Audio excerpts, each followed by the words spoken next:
ደከመኝ አልልም እማራለሁ ድኔ እኔ ሳይደክመኝም እማራለሁ ድኔ የመጣሁበትን ዓላማና ግቤ እኔ የተፈጠርኩም ለተራና ለቀል ብዙ ችግር አለ የማይፈታ ገመድ ዛሬ በዱንያ ላይ ኢልምን ያልተማረ የኢስላምን እውነት ያልተመራመረ በነብዩ መንገድ ሱናን ካልተማረ አኺራው አይሆንም በፍጹም ያማረ።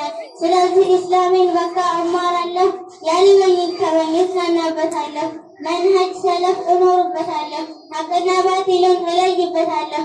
አዎ እማራለሁ ዲኔንም ጠንቅቄ አላህ የወፍቀኝ ነው ግርማ ሞገሴ። አውቀዋለሁ ዲኔን ደሜም ስጋዬም ነው ኢስላምን መማሬ ነፃ መውጫዬም ነው። ኢስላም ክብራችን ነው የኛ ውበታችን የአላህ ውዴታ መጎናጸፊያችን።